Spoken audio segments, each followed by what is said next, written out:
Hello, everyone. My name is Kenda. I am your host, and this is my show, Minding My Own Podcast. I have a very special guest today.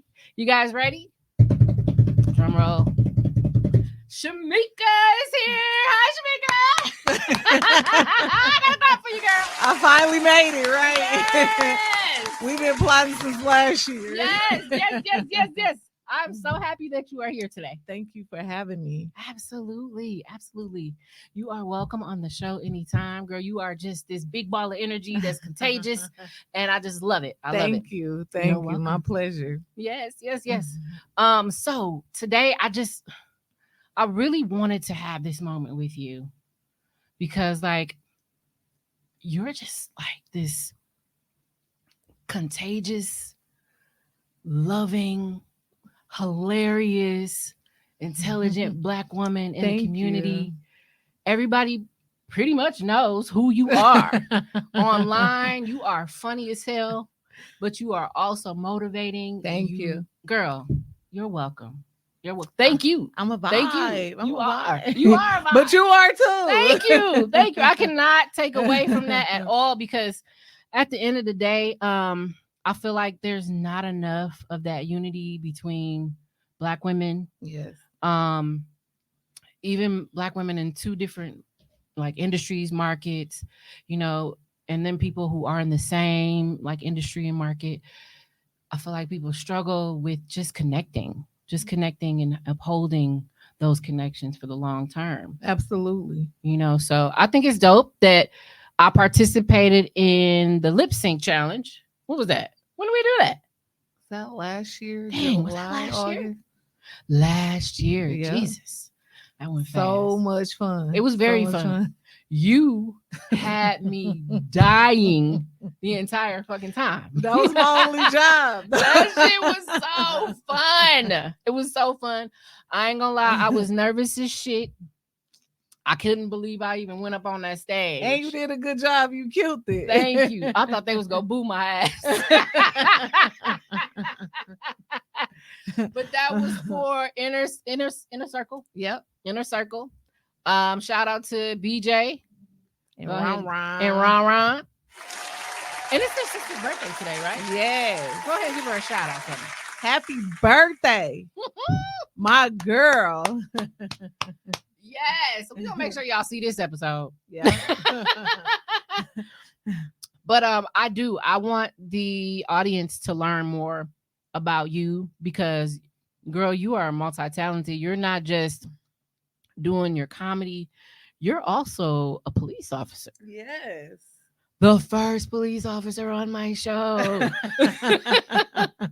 Hopefully I'm the last one. Girl, no, I'm just kidding. My dad was a police officer for District 7 right across the street when I grew up. That's nice. how I grew up. So I had a very strict dad. And when he stopped being a police officer, he had his own business. Nice. And that's kind of what they instilled in us, him, my mom, get your own shit. That was instilled in us, but also we took a lot of safety classes. I remember my dad putting us in karate and stuff like that. It was very important for my parents that me and my siblings understood the value in having something you can call your own, but also protecting yourself. Yep, because they see so much. Yeah. So it's I want to educate my kids on whatever I can from what I'm learning. Just being a service provider in the community, you see so much. So I'm the same way. Yeah. You see my stat the other day. I know it's hard living with a cop. But girl, he'll be all right. He'll thank you for it later. My dad used to interrogate us, girl. When we would get in trouble, he'd be like, come sit down. And it's funny because he would put us all in different rooms or he would have us come in one at a time so we could all tell our story. When I tell you he was interrogating us, I'm not lying, but yeah, that's I had to name Officer Anderson way before I made it to the force, okay? Well, I think that's dope, though. I really do. Yeah. How is balancing that lifestyle, doing both? It can be very stressful because, as you can see, I say what I want to say, and then sometimes I'll be like, maybe that wasn't a professional thing to say, but that's the hardest part about it is trying to balance my life out. But I let them know too, I couldn't be here if I couldn't be myself. And I respect the fact that for the most part, they allow me to be myself. Like I can't just really go out and say what I want just being in the profession that I'm in, because how serious will people take you, you know? Right. But I be myself. Like I'm very transparent. The same way I am outside of work, I am at work, just in a professional manner. You know what I'm saying? And people respect that about you. Yeah. I'm gonna clap for that. I'm gonna clap for being who you are, being transparent, and being yourself. Baby, whatever room I step in, I'm coming as me. I know that's right. I know that's right. I love that. I love that. So, do you have anything up and coming for comedy? I'm waiting on the dates to drop for the City Rose Challenge. Okay. I'm looking forward to that. I know that's right. And I ain't really been out. Yeah, I ain't really been out here like I normally do, because I really need to hit a stage. Like I got some stuff to say. What you waiting for? I'm waiting on you. I'm waiting on you. I typically wait on people to reach out to me, like, you want to be in the show, yada, yada, yada. I was supposed to do something a couple of weeks ago, but the month of March has been extremely hard to get off of work.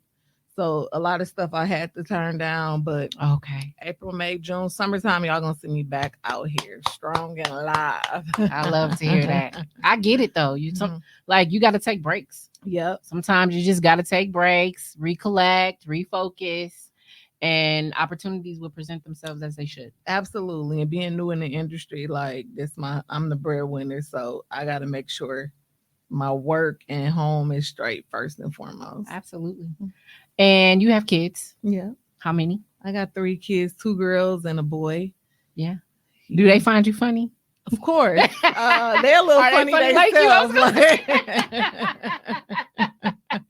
and you know what? When my son was growing up, he was the kid that he had put his hands on you for trying to rib him. Like he wasn't no roaster. Yeah. And I started roasting him about that all the time. Like you just can't rib, so you want to fight people. So now I done heard him with his friends. Like I'm glad he learned it. Like, he got to learn. Yes. That's not going anywhere. Like people love to roast, people love to rib, but I really think it's a way that we like overcome, you know, some of the difficulties or even some of the things that we don't necessarily love about ourselves. We might joke about, but it's also like a way for us to love ourselves. Absolutely. You know what I mean? Like it's a really dynamic way that we communicate with that. Yep. And I use it a lot of times. I use it like if I want to communicate some information to you without just coming off strong, because sometimes people don't be able to handle that. Like I said in a joking way, my point got across either way it goes. So it's how you take it. You know what I'm saying? Yeah. So it definitely worked in my advantage in every area, at work, at home. My kids know, like, and my son, he finna be 18. The moment of silence for him turning 18. Because my daughter's turning 21. My daughter's turning 21. How do you feel about you? It feels freaking weird. Let me tell you something, okay? Let me tell you something. When you bought them lips up. I was standing in line at America's Best Wings the other day, and some girl called me ma'am. I turned around. Oh my God. Ma'am. I'm a ma'am now. Oh, you auntie now. You got a 21-year-old. Oh my God. And I'll be 40 soon. So yes, she was like, are you waiting in line? And I was like, yeah. She's like, did you order yet? Ma'am. She said it hard. I was like, what? How dare she? But whatever, girl.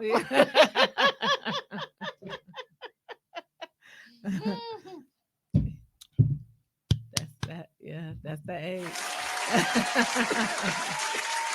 I'm throwing a block party for my son. You hear me? The whole block gonna be taped off.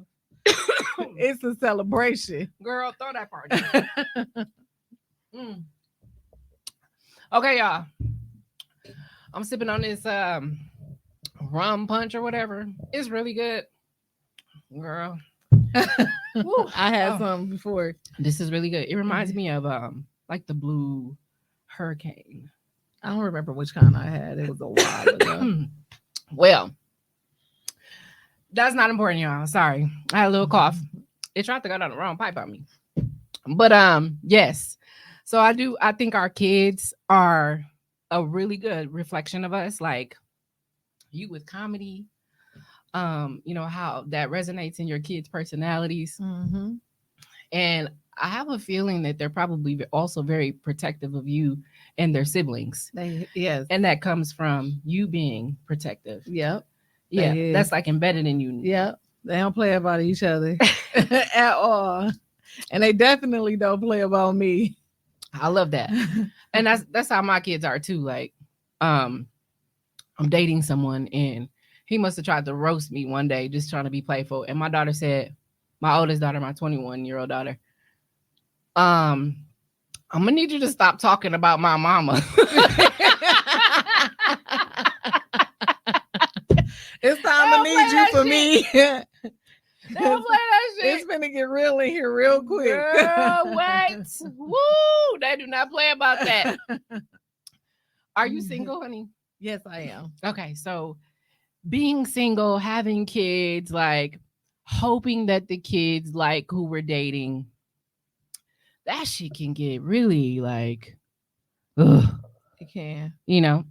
So I've been dating my guy for 3 years, almost 3 years. As of July, it'd be 3 years.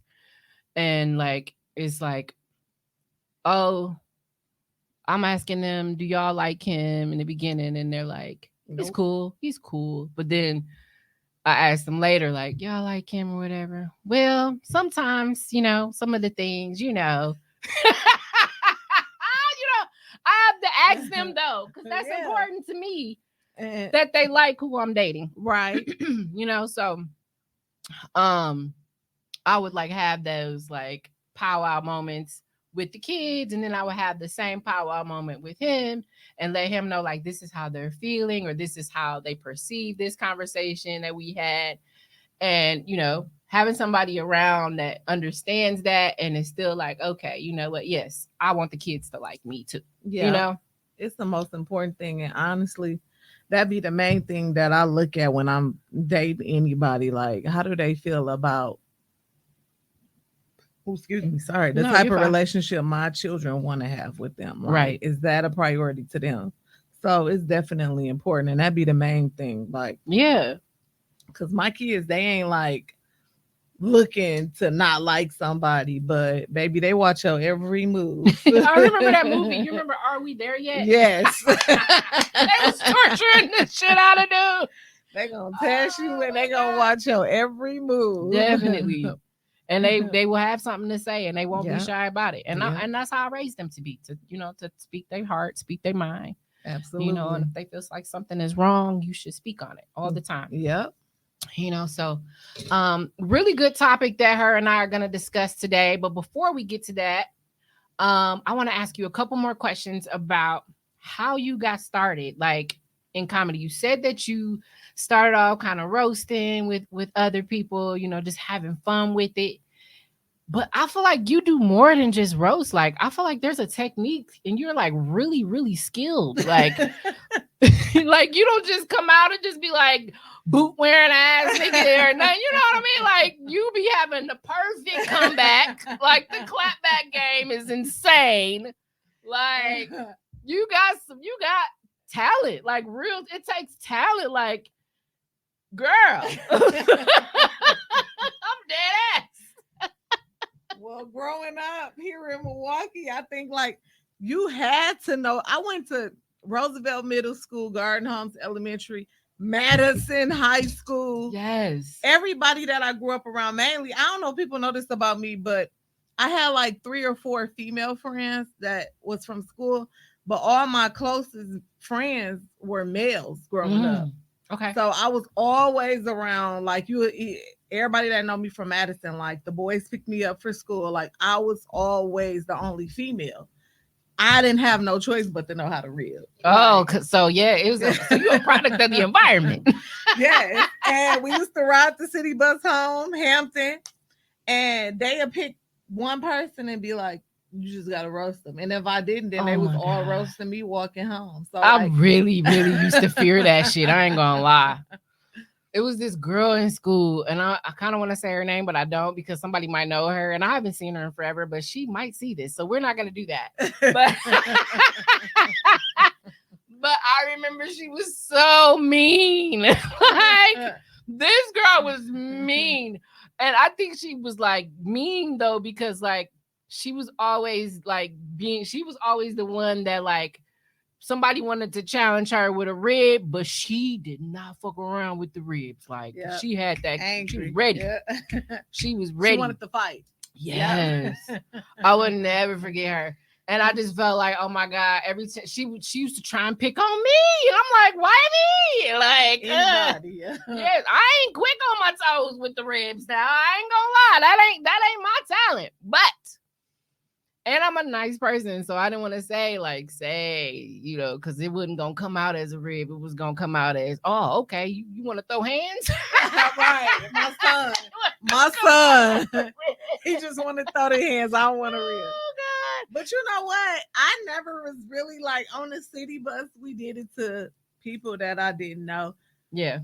In school, I really only roasted people that wanted to be roast. That was like always a part of our lunch table. Like, yeah, I didn't really just pick people that I didn't want to be no bully. So I didn't just pick people that didn't rib. Right. That was never my thing. But I just told my friend the other day, like, I be seeing people from high school and they just be like, don't want to talk to me. And I'm like, oh my God, maybe I need to start saying sorry to people because what did I say? Like, you got in their ass. I think I hurt some people, and that was never my intention. If they watching this, I just enjoy having fun. But the older I'm getting, I do be randomly seeing people who be like, don't want to say nothing to me, or they'll say hi, but it ain't nothing going from there. Like, I'm like, oh, whatever I did in high school, I am sorry. That is so funny. But yes, yeah, you know, because I mean, kids they remember that type of stuff. But you know, it's funny though to think about. But we used to have fun. The people that wanted to roast, like, I actually enjoy what people don't know about me. Like, I can get on stage and do stand up. I enjoy roasting. Like, it's a no brainer for me. Yeah. Stand up, I could do it. I can feel that off you. Like, it's so organic, it's authentic. Yep. You could tell you ain't write that shit. You wasn't planning it. It just came right off the top of your fucking head. Literally. And it made fucking sense. Yes. It fit the fucking moment. Every time she landed it. And shout out to the kids that used to get on my city bus and thought I was the bus driver. They was gonna reel. They found out real fast. Tech and Bayview, they found out real fast. Period. That's what they asses get. That's so funny. But yeah, I enjoy roasting. Like, even when I'm having a bad day or I'm feeling bad, I call my cousins like, let's just have a roast session. That's dope. Because they ignorant just like me. I don't care what time of the day it is. I can call one right now. And he already gonna know what I'm calling. And he gonna be ready. He gonna pick up the phone. That's good though. You get to practice. Like what your boy head self want.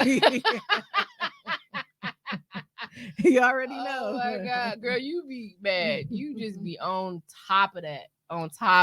And I look forward to seeing more of what you do. I support you wholeheartedly. Thank you. You left an impact on me. You left a great impression on me. Thank you. You're not like mean. Like when you rib, it's like it's people can feel it. Don't get me wrong. But you don't make people feel like they don't want to go home and wake up the next morning. Right. You know? I've seen some comedians do that. And I'd be scared to be sitting in the front. Like, don't get me. Last time I tried to do that was, I think, New Year's last year. And I'm like, I vowed to never do that again because his wife was going to beat me up. Oh, so she was not playing. Okay. I said her husband looked like Mr. Brown. And Mr. Brown was sitting there helpless, but wife wasn't going. Okay. Oh my God. Because then she got to deal with the fact that that's her man. Yeah. After the show, she apologized. She was like, but my grandkids call him that all the time. So. Mr. Brown. Oh my God. I like the roast Oh. people that actually like the roast. I don't Yeah. like the bully roast. Yeah, I feel you, and I love that. I love Thank that. you. Kudos to you again. Thank you. So Shamika and we want to talk about something that's very important, and I felt like you were the perfect person to talk about this with. Living your life with intentions. What does it mean? You know, why do people need to live their lives with intention? I feel like people who have goals and have proven that the work works. Yes. You know, they've proven that you can be successful if you actually lean into the actions that are required for success. Absolutely. Like literally you can do whatever you literally put your mind to. I've watched myself do it. Yeah. Like, and I'm the type of person, fun fact about me, almost every single day I wake up, I make a to-do list. Like, and I thrive off of being able to scratch off what I got done. But I live my life like that too. Like, I'm a vision board type of person. Like, once I write it or I put a picture on the wall, like, I'm gonna do everything I can to obtain it. Yeah. And once I accomplish the stuff that I've set in stone, I don't just stop there. So once I got there, then I'm going higher from there and higher from there. Like, I love it. Everything I do, like, I have a purpose behind it. And I don't look at things as doing stuff because, oh, I'm trying to get rich. Like, I enjoy doing what make me happy. Mm-hmm. And I think that is great. That is fantastic. I also like to write lists, and I'm a calendar person.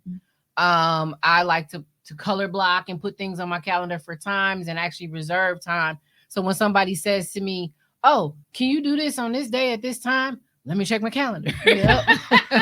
Literally. You know, let me check, because I don't remember everything. Yeah. And I want to make sure that, you know, whatever it is that needs to be done, nothing gets missed, nothing falls through the cracks, but also that I'm making time for what needs my attention. Absolutely. Absolutely. So I did do a little bit of research, and I just wanted to kind of sum it up for the audience, but also you and I connect on this, because I think, in my opinion, there is a lot of negativity in our community because people aren't living their day-to-day with intention. Absolutely. I feel like there's too many people who don't got shit to do. Yeah. And because they don't got shit to do, that actually serves a purpose that makes them feel valued, that makes them feel like they've made some type of change, you know, or that they did something that matters to them. They tend to put that negative energy out there, or look at other people in a way like they don't deserve what they've achieved. They'll toss it up to something mediocre or minor, and use words like, "Oh, you only did this," or "It only took you this long," or, you know, they'll try to minimize that accomplishment or that success. Yeah. Those attitudes, in my opinion, come from people who aren't living their life on purpose. Absolutely. And it says to me, like, you have to be careful who you surround yourself by, because Absolutely. we always like to live by the code. Don't forget where you came from. There's so much stuff I'll never forget where I came from. And there's some stuff that I've experienced where I want to forget it, you know? Yeah. But I don't want to be stuck in that mentality to where I'm taking people with me that don't want to go. Yeah. You know what I'm saying? Yeah. Kind of like forcing them to go, dragging them to go. And then it turns to a jealousy thing. And I don't care what people look like on the outside, their actions will let them know. And now I done got to the point, like, when I see that, I remove myself from it. Yes. Because I know exactly the plans that I have. And if your life and my life, if we ain't on the same page, what are we doing? Exactly. I agree. I'm gonna clap for that. Regardless. So that was like one of my biggest challenges overcoming. Growing up in the hood, like, it was so many people who just felt like I owed them taking them where I was going. Right. And I see that a lot though too. Like, and I know for a fact it's not just Milwaukee. Like, I hate when people say that too, like Milwaukee in Milwaukee. No. These type of people are everywhere. Y'all just only know Milwaukee and the population here, but there's a lot of people that aren't careful, They aren't thinking about who they have around them. They're not considering the content that they're digesting daily, whether it's a video or, they're reading something, they're on social media, whatever the case it is. People are not actually considering what they've been paying attention to. Absolutely. Absolutely. I was having a conversation with one of my friends this morning, and the topic was, which it'll be a whole different topic. A lot of people talk about how much they want black cops on the street. Yeah. And I get more backlash from my own people than I do anybody. And it's not me mistreating them. It's me holding people accountable. Wow. Just the fact on holding you accountable. I'm still nice with how I do things, but they don't want to be held accountable for anything. And so I take that with my everyday life. Like the stuff that I learned at work, I literally use that everywhere I go. Wow. And it's a skill that even if I was to quit today, the stuff that they have taught me is going to be instilled with me for the rest of my life. What would you say is one of your biggest pieces of advice right now, looking at you've come from both sides of the fence? Not only were you someone who grew up in that community where you were seeing, all these things happening, people having run-ins and, with the police, including like the media and things like that, to deciding that I need to be a part of the impact that shows change, that becomes more positive, that helps people. What advice would you give people who are struggling with that? Because I understand. My dad was a cop when I was coming up, so people used to like make fun of me, like, "Your daddy is the op." I get called like, what? 12, 5-0. Right. I'll be telling people 50 minus 12 is 38. So I'm going to start calling the rest 38. What up, 38? But like you said, but that you see that? Yes. My daddy is the op. He's a black man. He's a police officer. You're saying that this is what you want on the streets. But then as soon as you get it, you don't treat them any better than you do the white cops. You don't. You don't respect the authority at all. And that's the reason why people don't want to do it. And it takes somebody that has a lot of strength, endurance, passion, all that. A strong person. Yes. So just to anybody who inspired to be a police officer and they struggling with that, I just want to say, like, you have to know who you are wholeheartedly. Like, regardless of what people think of you, like, your integrity should be the most important thing to you as an individual. So if you know who you are, you know who you aren't. Yeah. And with that in place, like, that's always in my head with whatever decision I make for people. And I don't care about the color of your skin. Black people gonna get the same treatment as white folk, or whatever color whatever color you are. I'm gonna treat everybody the same. Yeah, accordingly. But like I said, it's always my people who feel like I'm supposed to cut some type of break. And it depends on what you did. We do cut breaks all the time. Like, I love that department. They're not just looking to slap whatever charge they can on people. They give people chances and opportunities all the time. So seeing things from both ends, we have to remember, like, these people got family that love them too. Yeah. These people ain't looking to hurt nobody. You don't know the trauma that comes from an officer having to pull their gun out, like they're going to have to kill people. Not saying that there's not out there. The ones that I'm around, I know, like, we have these conversations every day. Right. People doing this job scared. They doing this job, like, not knowing, we don't know what the day gonna bring. So take that into consideration. Like, this is a person that love all people, but they want to see their family at the end of the day, Right. You wake up and you got to kiss your kids every day before you leave, and you don't know what the fuck. Yeah. You don't know what. You don't know if it's going to be a good day or if it's going to be somebody trying to challenge you that day. You don't know if it's going to be the first time you got to do something. Yeah. Like, I can feel that. Like, that, honestly, that scares me. It is. It's very scary. And like I said, people are so unpredictable because it's always the people that start out very nice that switch when they figure out you to learn who they is or what's going on. And unfortunately, I can say, being somewhere where it's a predominantly white community, it is a lot of African American out there. And unfortunately, I think a lot of my mistreatment comes from Black women. Like black women who ain't doing no good out there. I just say, because like, you pulled them over, now well, they already got it made up in their mind. They about to act the ass. Well, and I said they want more black cops, but they don't like the fact when we grew up in the hood, we can think like them, we could think to their level. Anything that's working against them and what their agenda is, they don't like that. Yeah. So whoever decides to do that, like you got to be sure of who you are, and you got to stand out like daily, like even just being a female cop too. Like you got to stand on stuff daily. I play and joke all the time, but if I ever feel like I'm being disrespected, a conversation is most definitely gonna have. Yeah. I don't care what your rank is, what your position is, because baby, I'm gonna sell wherever I go. You know what I'm saying? Yes, you got to. You just gotta walk in knowing, like, and people like real people. Don't come knowing you from the hood, knowing you from the projects. Not saying you're supposed to be ghetto, but don't change who you are to be anywhere, because they know when you're being fake too. You know? Yeah. So, absolutely. Let's clap for that.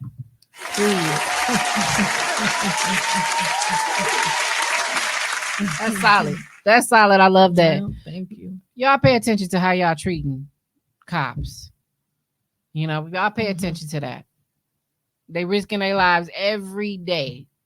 She has nothing but good intentions. Let's go take it back to that, because good intentions when she wakes up every day is to help other people. She has made a life decision to do that, and others have too. So, you know, you can't expect to have protection and then treat the protection like they're not there for a purpose. You know what I mean? Absolutely. So I feel you on that. That's definitely something that needs to be talked about more in our community, on how the accountability side also heavily weighs in on us as a people, as a population, as a community.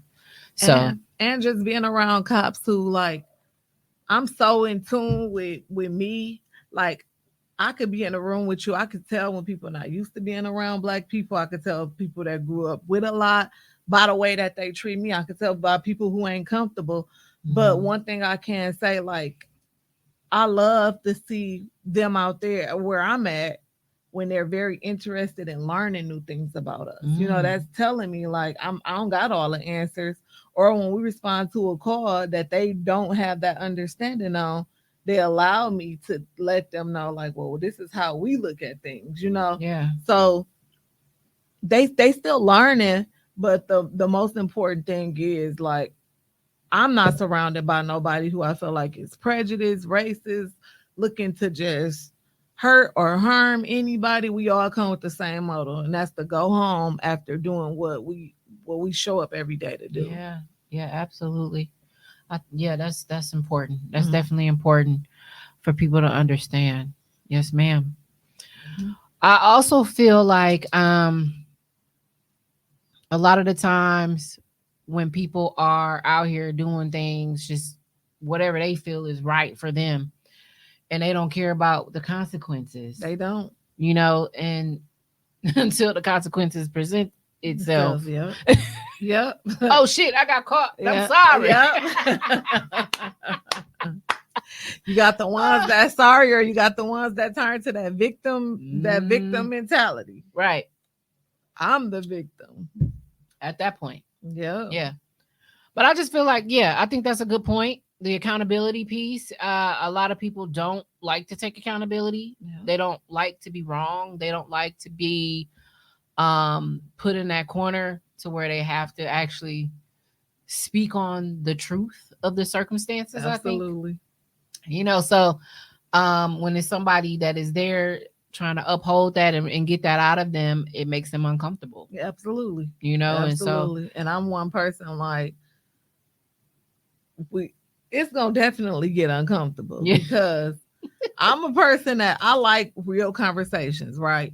I like people to tell me when they feel like I'm wrong. If you rock with me, tell me when I'm wrong. Yeah. Not saying I have to accept what you're saying, but it's a way to be respectful to it too, because you're not going to take everything that I say to you as well, right? Right. But it's important to be real. And I like real people around me. Like, tell me how you Me feel, too. you know, Yeah. but don't impose how you moving on me either, you know. Exactly. So we just have to be careful. Like, it's even my son. I got a 17-year-old.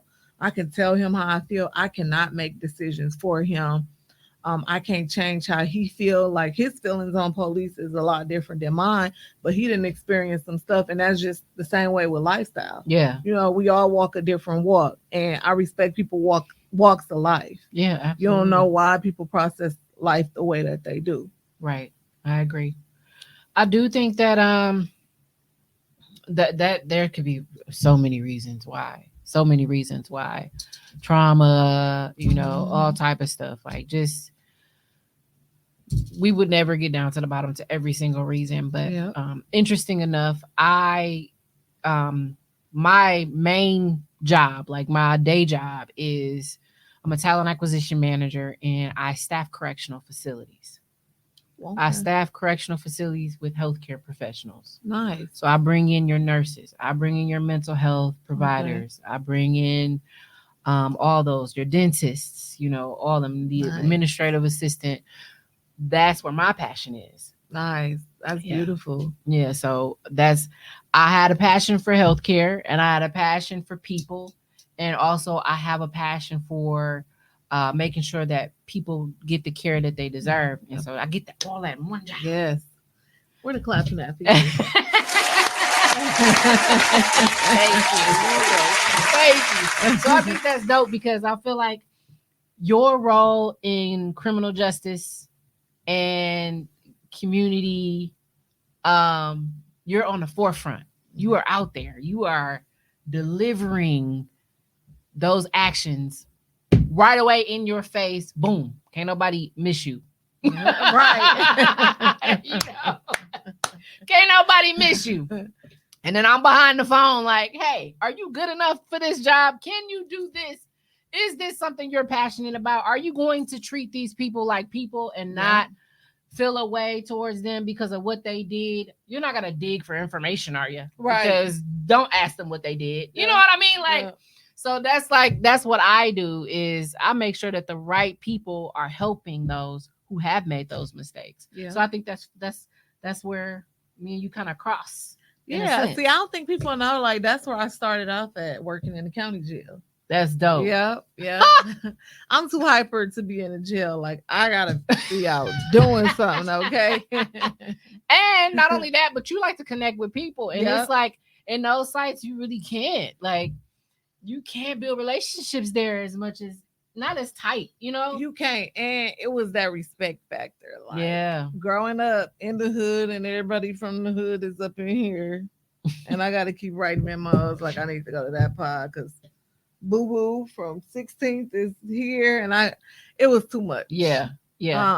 But I enjoy talking with people, but I learned a lot about people being in there because I had the sex offender, like, CO, don't talk to him because he is a sex offender, and that made me want to see what you was in here for. Yeah. And it was always worse than the person. Like, just learning why people process the way that they did, and it make you like, you really got to be intentional about who you bring in your home, like who you dealing with, because people will look at you with a straight face and you will really think like they ain't got much of nothing going on.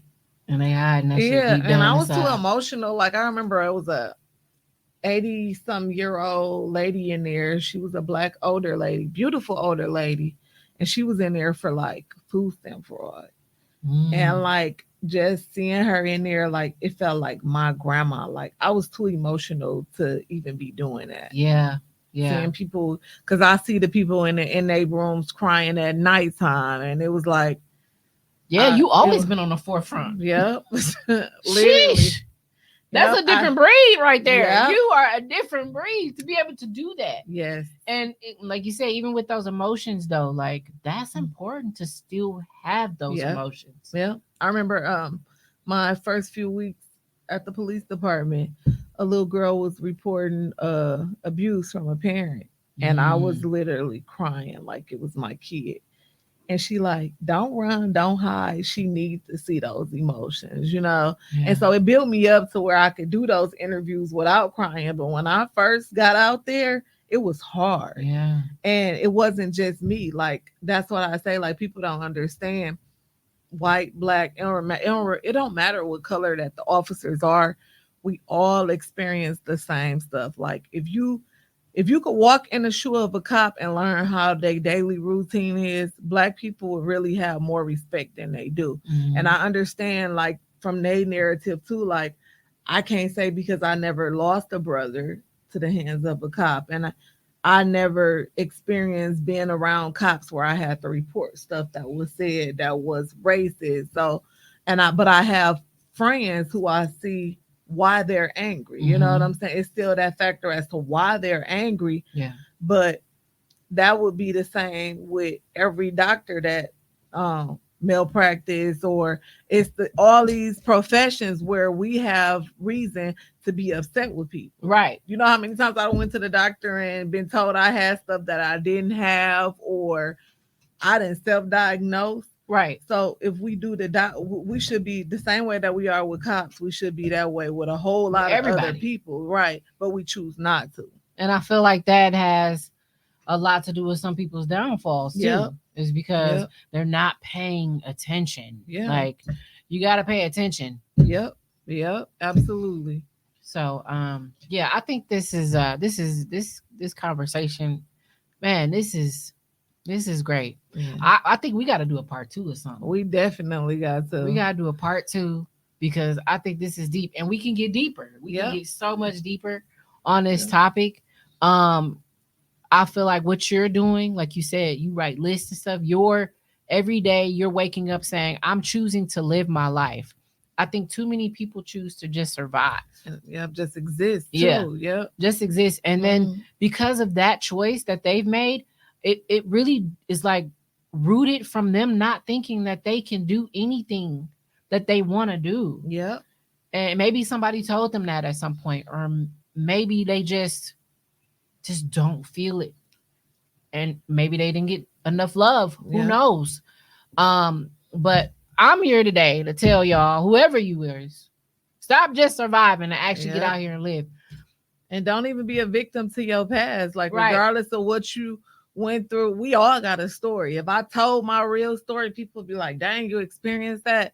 But I made the vow that I don't ever want my children to even have to feel a portion on how I feel. So it starts with you. Yeah. Don't just sit back like, well, I went through this. No, don't be a victim of, I don't be a victim to nothing. Yeah. It ain't nothing that I'm going to sit back and be like, that this person wronged me. I learned from it, but I'm not going to ever just sit back and be a victim to anything. Right. And the fact that what I'm doing, like what a lot of people don't know is I'm the only African-American police officer in Sun Prairie. Wow. Like, I am. Like, we got. Can I clap for that? Yes.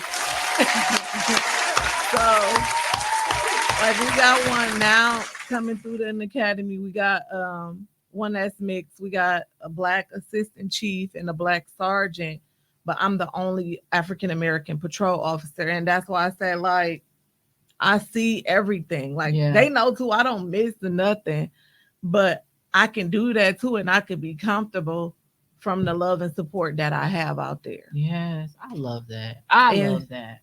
I had plans. Thank you. Yep, I had plans on coming to Milwaukee too, but like I felt like God, he got me where he wanted me at. Like the community, when African American people see another African American cop, like that gives them encouragement, that gives them motivation, and sometimes like that changed the response. It ain't always with African American people. Like it's white, it's Hispanics that just they vibe with me, they trust me, you know. And maybe it could be too, like we ain't got a lot from her yet, so let's see what she got to offer. But I got a lot of love and support. I'll be in the grocery store, I'll be in Target, Walmart. Yeah. Like, oh my God, it's African American cop. Like, can I give you a hug? Like, I get a lot of love out there. I remember cops used to hand out baseball cards. all I got is we got Culver's tickets now where you can get a scoop of ice cream. That's nice. See, look at that. Because unfortunately, our kids don't want no stickers. They want covers tickets. And if I ain't got no covers ticket, a lot of them gonna be like, I ain't talking to the police. But I love how they trying to like create those conversations and have that positive interaction. Yeah, I responded to a Kia House a couple weeks ago, and he was like, "Don't I know you?" No. Yeah, you was on the movie. You from Milwaukee? I'm like, what is you doing watching that movie? I love that. I love that. That's so dope. And you're gonna be in more movies. Watch. Now he be like, "Hi, cop from the movie." I'm like, That's oh my so god, dope. I can't wait to see what else comes for you. Yes, you are a star. Excited. Okay, thank you. You're welcome. At heart. Oh. Yes, you heard that, Tone. We're doing a part 2. Okay. Between y'all. You see what I gotta deal with? Right. This was great. I want to Yes. thank you again for coming. Thank you for I think, having me. girl, anytime. Like for real, like this was so organic. Like, Yes. and it's just good people. Thank you. You can't miss them, man. You can't miss them. Can't miss the good ones. I wore this shirt for my niece. I love that. Rich I'm the auntie broke vibes. rich auntie vibes. You know what? I've been seeing a lot of new terminology. What is this new term where they say is the nasty work? What is that? What is that coming from? I ain't never heard of that. Yeah, I've been seeing it a lot. So voice. It's the nasty work. Somebody was in some voice recently grinding. Oh in the back of the club. There, you see it's like 35 laughs. Yes, pornification. Some shit. It's a real word. I said tax I know it's a real word, but what? You know it was a real word. It was a real word. Did you see that video? I just seen like the first 5 seconds and immediately swiped away. I give no fuck. I come on there like tax time seconds be like, that girl feet was 10 times bigger than his. Oh my God. What was flopping. happening? They was flopping. Her feet was like, he wore a 6 and she was at the 12. Oh my Lord. Poor girl. No shade to anybody in the size 12. We're just joking, okay? Yeah. This is comedy. Right, I can't be doing that. I got enough people from high school that's already traumatized by my jokes. I'm done. Oh God. Well, thank you, Shamika. Thank you. Oh, this was great. I enjoyed it. Guys, I'm gonna clap one more time for my girl.